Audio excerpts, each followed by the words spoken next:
fala que Ele faz novas todas as coisas, inclusive nós, né? Quando o Senhor nos renova e as coisas velhas ficam para trás. Então hoje o Senhor quer fazer tudo novo na tua vida, na minha também. Vamos pedir que Ele venha nos renovar, né? Amém.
Quartas-feiras nós estamos meditando na personalidade do nosso Deus, que na teologia a gente chama de atributos de Deus ou as perfeições de Deus, como Deus é. E a Escritura, ela não esgota a totalidade de quem é Deus, mas ela vai mostrando para nós, a Bíblia vai mostrando quem é o nosso Deus, por meio de características que são a Ele peculiares e que somente Ele tem, tá certo? Que algumas características de Deus Ele transferiu para a gente, porque nós somos imagem e semelhança de Deus. Amém? Amém. Glória a Deus. E uma pessoa disse que nós somos imagem e semelhança de Deus, só que borrados pelo pecado, né? E o sangue de Jesus, ele é o produto que limpa e deixa de novo da forma como deve ser. Graças a Deus por isso. Mas então, as perfeições de Deus nas Escrituras. E aí a gente já passou por algumas delas, e hoje nós vamos ver o fato de Deus ser o Todo-Poderoso. O nosso Deus, ele é investido de um poder que é próprio dele, é natural dele, somente ele é todo-poderoso. O inimigo de nossas almas, Satanás, é poderoso. E de fato é. Eu não tenho dúvida disso. E você? O inimigo é poderoso. Mas o nosso Deus é todo poderoso. Né? No Antigo Testamento, no hebraico, a palavra para todo poderoso é El Shaddai. El Shaddai. O Senhor todo poderoso. Glória a Deus por isso, né? O Senhor, Ele é aquele que pode todas as coisas. E nós vamos meditar então nessa nessa palavra, no El Shaddai, no Deus Todo-Poderoso. Nos estudos de teologia, alguns comentaristas, estudiosos, eles não chegam a um consenso de que o El Shaddai dá a ideia do Todo-Poderoso da forma como nós estamos falando aqui. Mas só para os irmãos saberem. Alguns deles acreditam que essa palavra possa mostrar Deus como o Deus das montanhas. Então, era essa também uma ideia recorrente. Alguns entendem que essa palavra, se fosse traduzido da forma como se deve, ao invés de dar o Todo-Poderoso Deus, deveria se colocar o Deus das montanhas, por conta da proximidade da palavra no hebraico ser bem próxima, né? O Shaddai, e alguma variação dela.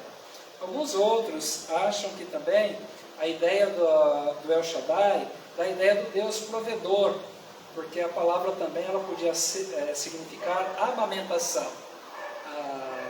E a amamentação é o que nutre a criança na fase infantil e a mantém viva. Então, a alusão dessa palavra atribuída para Deus seria que Deus é o Deus que dá suprimento, que dá provisão, que mantém a vida, que alimenta os céus. Bem, então essas aí são as bagunças da teologia e que não nos leva a lugar quase que nenhum. Mas quando a gente resgata a ideia de El Shaddai para Todo-Poderoso Deus, eu creio que no sentido em que nós concebemos aqui, até mesmo na língua portuguesa, que é o fato de Deus não poder ser impedido de absolutamente nada e não haver para Ele nenhuma barreira, isso para nós muda muito. Porque esse Deus das Escrituras é o Deus que nós devemos adorar, o Deus Todo-Poderoso. Amém? Amém. Nós não podemos colocar limites para o nosso Senhor.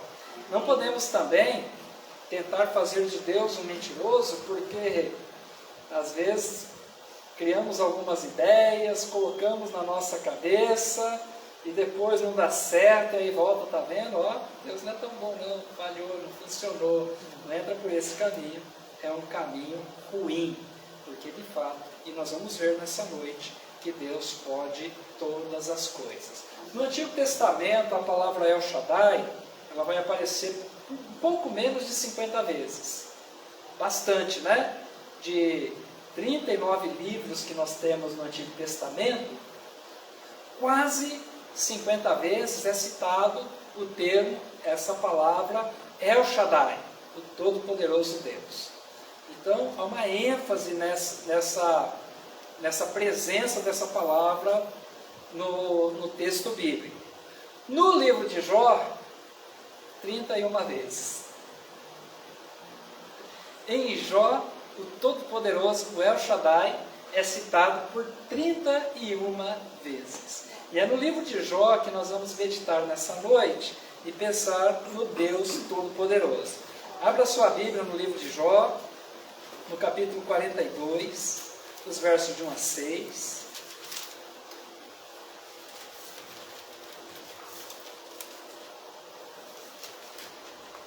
Livro de Jó, capítulo 42,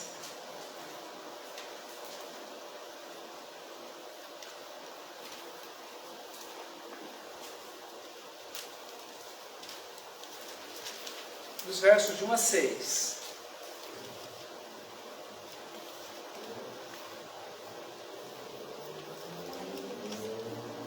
Glória a Deus. Dado tempo aos irmãos de achar, Jó 42, dos versos de 1 a 6, a palavra do Senhor diz assim: Então Jó respondeu ao Senhor: Bem sei que tudo podes, e que nenhum dos teus planos pode ser impedido. Quem é este que sem conhecimento obscurece o conselho? De fato falei do que não entendia, coisas que me eram maravilhosas demais e eu não compreendia. Ouve-me e eu falarei, eu te perguntarei e tu me responderás. Com os ouvidos eu tinha ouvido falar a teu respeito, mas agora os meus olhos te veem. Por isso me desprezo e me arrependo no pó e na cinza. Glória a Deus. Que o Senhor nos abençoe em nossa reflexão. Mais uma vez nós vamos orar e agora pedindo que o Espírito Santo ilumine o nosso entendimento e possamos, nessa compreensão desse atributo de Deus, dessa perfeição de Deus, possamos, quando terminar, voltar à nossa casa, mais ainda aliançado e interligado com o nosso Senhor. Amém? Amém. Oremos. Espírito Santo de Deus, abre o nosso entendimento, nos dê luz, clareza. A Tua palavra revelada está diante de nós e agora queremos aprender a respeito dela. Nos guia, Senhor, e nos ajuda. Nós precisamos disso. Espírito Santo, tira de nós toda a distração, não nos deixe distrair, senão nos concentrar aqui nessa palavra dessa noite, a aprender do nosso Senhor. Assim nós oramos, em nome de Jesus. Amém. Amém. Glória a Deus. Como eu disse, o livro de Jó, nos 42 capítulos, ele vai fazer citações ao El Shaddai, ao Deus Todo-Poderoso, 31 citações. E quando nós olhamos para a história de Jó, nós ficamos meio que uma compaixão tremenda do Jó, né? A pessoa que andava reto, andava no caminho do Senhor, era íntegro, próspero, rico. Eu quero dizer para você que Deus não está de mal dos ricos, não, tá? Deus tem problema com quem ama as suas riquezas e coloca as suas riquezas acima de Deus. Quem faz da sua riqueza o seu Deus tem problema com o Senhor. Mas Deus, o rico e o pobre, diz o livro de Provérbios que foi Deus quem fez. Então, não há problema algum, né, em relação a isso. Bom, mas Jó era um homem muito próspero, rico, tinha sua vida, caminhava bem, tudo na mais perfeita ordem, e de repente Satanás entra na história provocando Deus. E Deus, numa conversa com o inimigo de nossas almas, vai dizer para Jó: viste o meu servo Jó? Né? Quem é ruim está sempre de olho de quem é bom, né? E o livro de Salmo diz, né, que o ímpio espreita o justo e sempre quer colocar uma armadilha no caminho do justo. Ser bom parece que incomoda. Eu gostaria que você incomodasse muita gente. Ímpio. Continuando a ser bom, andando no caminho do Senhor. Amém? Amém. Mas aí o Satanás, então, nas suas argumentações, ele diz a Deus, fala assim: ah, é? Esse Jó é o que é? Porque você está enchendo ele de coisas. Você também fica, dá tudo bom e do melhor para ele. Tira o conforto dele, eu quero ver ele te adorar. Olha a provocação do inimigo. Você acha que ele te ama? Tira as riquezas dele, você vai ver se ele realmente te ama. Então, a partir dessa provocação de Satanás, Deus dá uma liberdade para Jó entrar num período de provas, e ele vai passar por situações muito difíceis. Jó perde as suas riquezas, Jó perde os seus filhos, e foi talvez um momento mais tenso ali no começo das perdas, porque enquanto ele está perdendo ovelhas, enquanto ele está perdendo bois, enquanto ele está perdendo camelos, ok. Mas quando ele perde os filhos, vem o abatimento. E o Jó, ele faz uma oração, ele dá uma palavra que eu digo aos irmãos, difícil o ser humano fazer. Diante da morte dos filhos, o Jó diz: o Senhor deu, o Senhor tomou, bendito é o nome do Senhor. E diz o texto bíblico que Jó não pecou, mesmo em face de tamanha dor e tamanha dificuldade. A partir dali, as situações vão piorar na vida de Jó. Ele já perdeu tudo que tinha. A mulher de Jó o provoca, diz assim: o que você está fazendo? Ainda serve esse teu Deus? Amaldiçoa teu Deus e morre. Descansa dessa tua fadiga. Né? Há quem diga que ela estava dando um bom conselho para ele. Mas ela... Né? E aí o Jó retribui, fala para ela assim: você parece uma louca. Eu recebi o bem de Deus, não receberia também o mal? Nós vamos seguir. Né? O Senhor deu, o Senhor tomou, bendito é o nome do Senhor. Para apertar um pouco a situação do Jó, ele vai receber 3 amigos. E esses amigos, eles vão ficar beliscando Jó. E vão estar dizendo assim: confessa que você pecou. Só pode. Um homem, para chegar na miséria que você chegou, Jó, só pode ter pecado. trouxe a ira de Deus sobre você.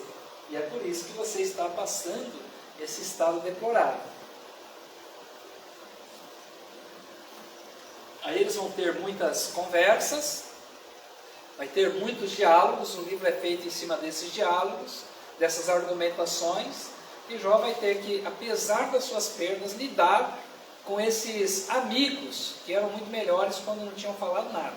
Quando só sentaram do lado dele, eram perfeitos amigos. Mas quando abriram a boca e trazem acusações e provocações, eles aumentam a intensidade da dor do Jó. Mas o ponto é que Jó ele vai caminhar por essa trilha tão hostil, tão dolorida, que alguns de nós talvez já tenham experimentado, mas Jó ele vai fazer a caminhada e o Senhor o amparando.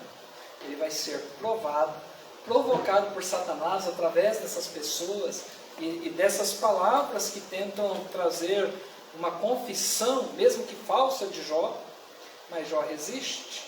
Mas ele vai chegar ao final. E ao final, Jó então, ele nos dá a grande lição, aqui no capítulo 42, onde nós lemos, em que ele diz: com os ouvidos eu tinha ouvido falar a teu respeito, mas agora os meus olhos te veem.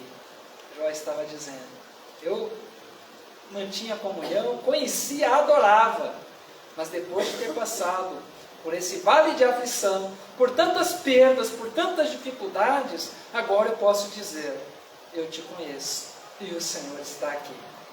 E só resgatando aqui o final do livro, o livro vai terminar dizendo que Jó recebeu a graça de Deus quando ele ainda podia se vingar dos seus amigos, mas resolveu interceder por eles. Jó foi na contramão do que os amigos estavam fazendo. E Jó intercede pelos inimigos que estavam beliscando, e Deus fala assim, agora você vai ter o dobro do que você tinha no começo. E as riquezas de Jó, elas foram multiplicadas. Passou o tempo da provação e ele tem a restauração da sua vida. Uma pessoa perguntou, mas e a mulher dele? Ficou a mesma? Eu acho que sim. Continuaram a sua jornada e seguiram em frente. Glória a Deus por isso. Amém? Amém. Mas como a partir da experiência de Jó, nós podemos pensar no Todo-Poderoso Deus, que está tão carregado aqui nas Escrituras, e ele é tão apresentado dessa forma. Eu quero então colocar aqui algumas ideias para os irmãos, pensando aqui no verso de número 2, de 42 de Jó, quando Jó diz, bem sei que tudo podes, e que nenhum dos teus planos pode ser impedido. E vamos ver se a gente pode colocar alguma cerca ou algum limite para o Senhor. Ou se existe nas Escrituras alguma cerca, algum limite para o Senhor. Eu creio que não há. Então, nós vamos começar a pensar no Deus Todo-Poderoso, e Ele é Todo-Poderoso, porque não existe quem possa se opor a Ele e prevalecer. Não há quem no universo possa se levantar e dizer, eu enfrento Deus, e eu prevaleço contra Ele, e ganho e coloco Deus abaixo. A gente vê o esforço da filosofia. Alguns irmãos devem já ter assistido aquela série, né? Deus não está morto. Acho que foi 1, 2, não sei se teve 3 também. Mas tudo em torno de uma provocação da filosofia, em que a filosofia diz que Deus é criado pela mente e pensamento do homem, ele não existe fato, é apenas uma elaboração, uma ideia, mas não uma personalidade, uma pessoa. E aí ainda, para piorar, a filosofia vai dizer que esse Deus que, segundo a filosofia entende, é apenas uma elaboração, pensamento, também já não funciona mais. O que funciona na verdade é a filosofia. O pensar, pensar, pensar, raciocinar, racionalizar, né? E isso é que vai funcionar. E quando nós olhamos para a filosofia e para os filósofos, eles morrem, são sepultados. E se não creem em Deus, vão para o inferno, para longe do Senhor. Com todo o seu conhecimento, com toda a sua bagagem, com todos os seus bons textos e livros, com todos os seus bons conhecimentos, eles não são oposição para Deus. Até mesmo porque o homem fecha o olho na terra e ele abre o olho diante do Senhor. Ateu também faz isso.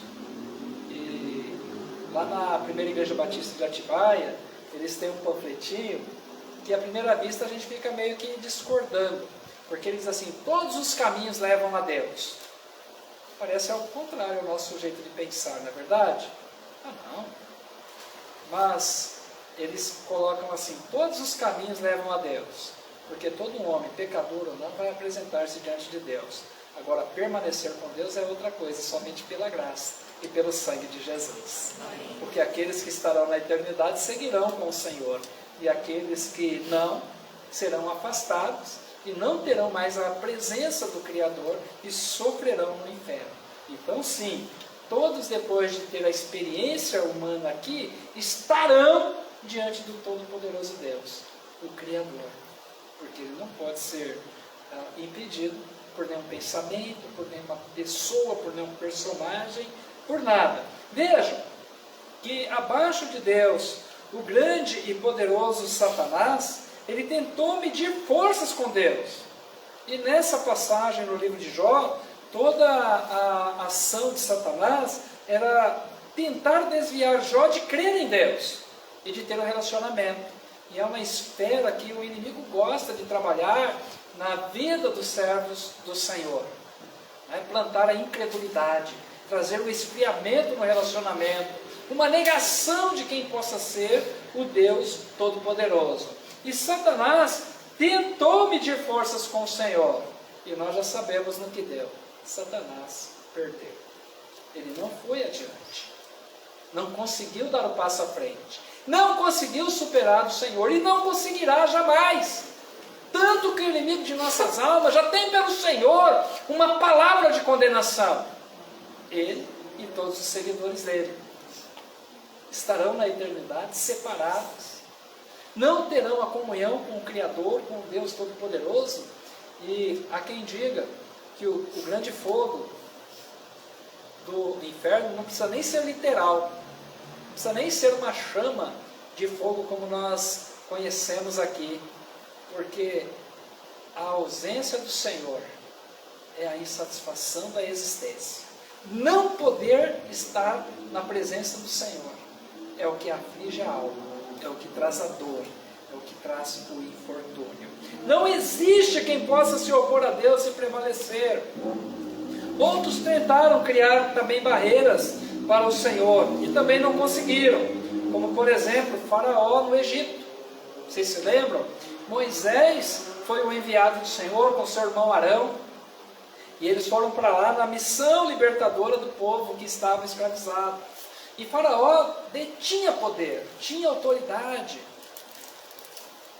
e ele se opunha às palavras do Senhor.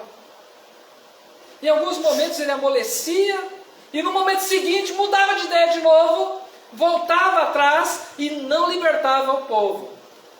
Mas a situação ficou terrível, porque no último momento, Deus visita com poder e com ira, e passa com o anjo da morte e tira os primogênitos do Egito, os primeiros filhos. Somente aqueles que tinham sangue na porta, o sangue das ovelhas na porta, estariam livres da visitação do anjo da morte. E quem promoveu isso foi o Deus Todo-Poderoso. E Faraó sucumbiu, caiu, não pôde resistir ao poder e à força do Senhor. De fato, não há quem possa se opor a Deus e prevalecer. Nabucodonosor, rei da Babilônia, no livro de Daniel, diz que também ousou brincar com o Senhor. E Deus o colocou a pastar por 7 tempos, junto com os animais do campo. E ele viu o poder do Senhor. O filho dele tentou brincar com o Senhor. E Deus o colocou embaixo da terra. Não há quem possa, de fato, se levantar contra Deus e prevalecer. Dentro das Escrituras não tem registro bíblico de alguém que tenha erguido a mão contra o Senhor e ficado impune. Ou possa se dizer, eu fui mais forte que o Deus da Bíblia. Não existe. Na história piora, porque a história tem muita gente boa muita gente inteligente, muitos valentes, mas não houve quem pudesse se levantar contra Deus e prevalecer. Até alguns vídeos, algumas mensagens de pessoas que provocaram Deus e pouco tempo depois foram morar na terra do pé junto, no cemitério, morreram, né? Foram para dentro da caixinha, colocar debaixo da terra, 7 pau para baixo da terra. Não é que Deus é vingativo, é que o homem não é eterno aqui. O homem é eterno depois daqui, ou para a vida ou para a morte. Não há quem possa, de fato, se opor ao nosso Deus. E nós vamos ver isso seguindo no Novo Testamento, com Deus Todo-Poderoso se manifestando e liberando graça e cuidando da sua criação, da humanidade de uma forma tão extraordinária na pessoa do nosso Senhor e Salvador Jesus Cristo. Há quem diga que quando Jesus estava na cruz, houve uma festa no inferno e os demônios e todos os anjos lá já estavam, né, na maior festividade, porque olha o que deu o Messias, não deu em nada, mas no terceiro dia acabou a festa. No terceiro dia, Jesus sai do túmulo e dá mostras da sua vida, 40 dias na terra, glória a Deus. Nem a morte pode se opor ao nosso Senhor. Então, no primeiro momento, por que Deus é todo poderoso? Porque não existe quem possa se opor a Deus e prevalecer em nenhum lugar do mundo, em nenhum lugar do universo, em nenhum lugar da história, nem daqui para trás, nem hoje e nem daqui para frente. Eu sei, o mundo caminha para o caos. Esses dias atrás, um artista disse que nós estamos dentro do Apocalipse. Nós estamos dentro do Apocalipse, estamos fora do Apocalipse, nós estamos dentro da história que Deus tem gerado para nós. Nós estamos dentro das promessas do Senhor. E Deus diz que Ele está cuidando, e é o tempo dele, que Ele estala os dedos. E aí, como foi nos dias de Noé, a arca se fechou, o tempo também será, né, finalizado. Mas não há quem possa se opor e prevalecer contra Deus. Não existem circunstâncias que o Senhor não possa mudar. E esse é um ponto interessante, porque como humanos somos, nós somos muito bons na fé, até que não sejamos provados nela. A gente fica abalado, balança o barco, a gente segura, vamos morrer. A primeira palavra profética é, vamos morrer, não vai ter jeito, né? Mas não se sinta culpado, não. Não fique com um sentimento de culpa em relação a isso, é o nosso lado humano. Mas Deus sabe de qual material nós somos feitos. Foi Ele quem nos fez. E se eu bem estou lembrado, nós somos feitos do ouro, né? Foi de ouro que nós somos feitos? Não, não foi não. Foi do que nós somos feitos? Da terra, barro. Ah, foi, eu estava enganado, achei que era de ouro. De metal nobre, não, né? Pó da terra. Deus sabe do que Ele nos fez, de um material bem fraco e pobre. Ele sabe que a nossa estrutura aguenta bem pouco. Então o Senhor, Ele está sempre cuidando da nossa segurança. Embora no momento de adversidade nós vamos dizendo logo, isso aqui não vai dar, nós vamos morrer. Paulo, apóstolo, na sua segunda carta aos Coríntios, logo no primeiro capítulo, na saudação que ele faz aos irmãos da igreja de Corinto, ele fala assim: irmãos, sofremos uma tribulação na Ásia que foi uma coisa terrível. Nós achamos que iríamos morrer, ele quem estava com ele. Nós chegamos a desesperar e ficar desesperançados, achamos que era o fim. Mas Deus fez isso para que nós pudéssemos ver o poder dele e que fosse a mão dele e não a nossa. E Paulo saiu da Ásia com vida. Glória a Deus, né? E não foi finalizado naquela circunstância, porque o Senhor colocou a sua mão. Não existem circunstâncias que o Senhor não possa mudar. Olha o exemplo de Jó. Jó perdeu tudo que possuía e mesmo assim manteve a sua devoção a Deus. E Deus mudou a história de Jó. Deus muda histórias. Ele tem esse poder. O Senhor mudou a vida de Jó quando encerrou o tempo da provação. É no final do livro que nós vemos que a situação de Jó muda. Mas todo o contexto, toda a trajetória contribuiu para isso, porque em cada estação da vida de Jó, ele foi caminhando, guardado, protegido pelo Senhor e chegou até o final.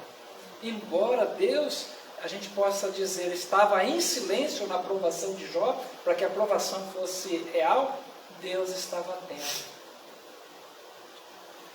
às necessidades do servo e cuidou. Aleluia. Glória a Deus. Certa vez eu vi uma ilustração, diz que é real. Uma tribo indígena, mais para a América do Norte, diz que tem um rito de passagem. O jovem, quando vai para a fase adulta, para ser considerado adulto naquela tribo, ele tem que passar uma noite na selva. E um lugar onde tem feras, né? Onde tem bastante perigos e risco de morte. E o ritual funciona da seguinte forma: vai o jovem e o seu pai para o meio da selva. E lá no meio da selva é colocada uma venda nos olhos do filho. E o filho tem que ficar naquele lugar do anoitecer até o amanhecer. Tem que passar a noite e não pode fugir dali. Se arrancar as vendas dos olhos, perdeu. Não é considerado adulto. Então ele tem que resistir, vencer o medo. E tem que ficar ali. E aí a pessoa passa naquela situação. Se fosse os brasileiros não ia dar certo não, né? Acho que não. Uma noite, junto com as feras, não ia funcionar. Mas a notícia é o seguinte: quando nasce o sol, é tirada a venda dos olhos desse jovem. E esse jovem, ele descobre que o pai estava perto o tempo todo, sem que ele soubesse. E aí eles guardam isso, né? Para que as outras gerações, as outras que vão passar pelo ritual, tenha essa informação para não estragar esse ritual de confiança. E a grande lição é: o Pai está perto. Deus está perto, ainda que não possamos ver. Glória a Deus. Glória a Deus. E não há circunstâncias que Ele não possa mudar. O Senhor muda histórias, o Senhor interfere, o Senhor tem poder para tudo isso. O Senhor, por exemplo, mudou a história de Abraão. Abraão era idoso, a esposa era estéril, e Deus disse que ele teria filhos e seria pai de uma grande nação. Já era velho, com 75 anos. Já era velho, né? Eu mesmo ainda falta uns 40 para chegar aos 75. Eu não vou dizer minha idade para vocês não. Mas Deus ainda deixou a situação ficar um pouco mais difícil, para mostrar que Ele muda a situação. E Abraão vai ser pai com 100 anos. Aos 99 anos, Deus o revisita depois de passado 24 anos. E Sara, a mulher com quem Deus disse que ele teria um filho, vai ter o filho, vai ter o Isaac. Deus muda histórias. E Abraão entra para a história como pai da nação de Israel. Aleluia. Ele é também o nosso pai na fé. Porque nós também, de certa forma, podemos dizer que somos descendência de Abraão em Cristo Jesus, o nosso Salvador. Glória a Deus por isso, né? Não uma descendência de fato, de genealogia, mas de propósito, sim. O Senhor, Ele muda a história quando Ele apresenta a solução para o problema da humanidade. E o grande problema da humanidade, pode ter certeza, o grande problema da humanidade não é econômico, não é financeiro, não é alimentar. O grande problema da humanidade se chama pecado. E o homem não tem solução para isso que ele possa criar em laboratório. Não tem de forma religiosa algo que possa fazer para acabar com esse problema. E Deus manda o seu Filho Jesus, que entra na história e muda a história da humanidade. Glória a Deus! Não existem circunstâncias que o Senhor não possa mudar. E quando nós olhamos para o Todo-Poderoso Deus e olhamos para as nossas crises, para as nossas dificuldades, muitas vezes perde o Todo-Poderoso Deus da nossa mente. O grande El Shaddai, ele meio que desaparece da nossa memória. Não Deus estando ausente, mas nós o ignoramos como o Senhor que tudo pode. Às vezes olhamos só as circunstâncias tecemos as nossas previsões, e a gente é ruim de previsão à beça, né? A gente é muito ruim de previsão, tem uma falta de fé tremenda. Às vezes a gente sai de casa e fala assim, hoje não vai acontecer nada lá na igreja não. E a fé é tão fraca que chega aqui, Deus derrama o Espírito sobre a igreja, no sentido de mostrar-se, de nos encorajar, de nos quebrantar. Não é verdade? Aí eu digo, a gente é ruim de fé, porque saiu com a fé de que não ia acontecer nada e o extraordinário acontece. Glória a Deus, aleluia. Muitas vezes vamos também para os nossos embates, para o nosso campo de prova, acreditando, eu vou lá, mas eu sei, não vai dar em nada. Não vai acontecer nada. Mas mesmo assim eu vou. É tão ruim de fé, mas Deus é tão bom de graça e misericórdia que muda histórias. Glória a Deus. Né? Na área financeira, na área de circunstâncias, de relacionamentos. Em tudo, Deus muda histórias. Não existe circunstâncias que o Senhor não possa mudar. Ele é o Todo-Poderoso Deus. Amém? Glória a Deus. E não existe lugar que o Senhor não possa acessar. E é muito interessante isso. Né? Ele é o Deus Todo-Poderoso, Ele está numa outra dimensão. Em teologia a gente diz que Deus é imanente, está dentro do que Ele criou, e Ele é transcendente, está fora do que criou. Dentro e fora, o Senhor está. Nós só estamos dentro, só ocupamos uma parte, uma dimensão do nosso ser dentro da história. Mas Deus não, Deus está dentro e Deus está fora. Deus está dentro do tempo e Deus está fora do tempo que nós conhecemos. Glória a Deus. Né? Ele é o Senhor. E não existe lugar que o Senhor não possa acessar. Até o inferno é um lugar que, embora Deus não possa ser acessado pelos que lá estão, Deus tem acesso. Mas Deus está no inferno, pastor? Isso é heresia. Que seja. Ainda falar errado, seja aqui, né? Para piorar mais ainda. Porque se há um lugar onde Deus não possa estar, então Ele não é também onipresente. Deus está, mas não atua. O ponto é que quem está lá não tem acesso a Ele, mas Ele está. Porque Ele preenche todos os lugares da criação. No Salmo 139, os versos 7 a 10, se você quiser abrir, olha o que o salmista diz a respeito do Todo-Poderoso Deus. Salmo 139, os versos 7 ao 10. O drama de Davi. Salmo 139, os versos 7 ao 10. Olha o que ele diz. Para onde me ausentarei do teu espírito? Para onde fugirei da tua presença? Se eu subir ao céu, lá tu estás. Se fizer a minha cama nas profundezas, tu estás ali também. Se tomar as asas da alvorada, se habitar nas extremidades do mar, ainda ali a tua mão me guiará, e a tua mão direita me sustentará. Não há um lugar, nem muito alto, nem muito profundo, onde Deus não domine, onde Deus não esteja. Deus a tudo vê, a tudo acessa. O ponto é que Deus respeita, e glória a Deus por isso.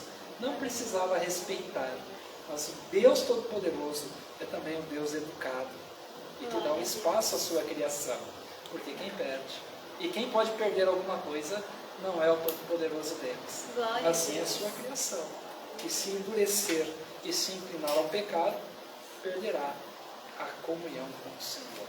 Glória a Deus pelo poder do Senhor. Então sim, o Deus Todo-Poderoso apresentado em Jó, ele está também estendido por toda a Escritura. E ele é todo-poderoso porque não há nenhuma oposição que possa fazer frente a ele. Não há nenhum exército que possa guerrear contra o Senhor e prevalecer. Não existem circunstâncias que possam barrar Deus. Não existe. Nós lidamos aqui hoje com enfermidades, crises financeiras, crises relacionais, dificuldades familiares, tantas situações, a lista é grande. E todas essas circunstâncias, elas podem ser tratadas pelo Senhor. Glória a Deus por Glória isso. a Deus. Tem um pastor já falecido de outra era, o Charles Spurgeon. Ele diz assim: quando nós olhamos no passado, nós reconhecemos que Deus fez. Quando nós olhamos para o futuro, nós reconhecemos que Deus fará. Mas quando nós olhamos para o presente, nós temos dificuldade de crer que Deus intervirá. Por que isso? Se no passado fez e no futuro fará, por que não hoje? No tempo do Senhor e a moda do Senhor, Ele fará. Assim, como podemos ver nessa noite, o Todo-Poderoso Deus na vida de Jó e nas páginas da Bíblia Sagrada, nós também podemos ver o Todo-Poderoso Deus em nossa vida, porque nós só podemos chamar a Ele de Pai por permissão dEle, porque Ele nos adotou em Cristo Jesus. Aleluia, glória a Ele Deus. está mudando a nossa história. Compreendendo então, queridos, que não existe nada demasiadamente grande que seja oposição a Deus e que possa prevalecer contra Ele, nós devemos seguir nas mãos do Senhor Deus Todo-Poderoso, que é digno de ser adorado. Amém. Amém. Amém. Amém. Abaixa a sua cabeça, fecha o olho. E Deus é tão poderoso que Ele pode habitar no teu coração tão pequeno e não pode ser contido com o universo que Ele criou. Os céus dos céus ainda não são suficientes para acolher a totalidade do Senhor. Como pode isso, irmãos? É o Todo-Poderoso Deus. Deus, Tu és o Senhor da nossa vida. Obrigado porque nessa noite nós podemos ver pela experiência de Jó e pela palavra do Senhor, quão maravilhoso é saber que o Senhor é o Deus que pode garantir a sua palavra, não pode ser impedido por nada, por ninguém, por nenhuma situação. A todos os lugares o Senhor tem poder de estar presente, visitar e revisitar. Nós estamos aqui diante do Senhor para declarar que nós cremos nessa Tua palavra, que ensina a Tua palavra a nós nessa noite. E por meio dessa palavra eu quero pedir que o Senhor venha trazendo consolação aos meus irmãos, traz forças novas, revigora, porque talvez ainda hoje ou amanhã terão que enfrentar situações difíceis, maiores do que a força dos irmãos possam enfrentar, mas o Senhor pode. E no Senhor nós escoramos a nossa fé. Assim eu oro e abençoo o rebanho do Senhor, em nome de Jesus. Amém. Glória a Deus. Deus abençoe, queridos.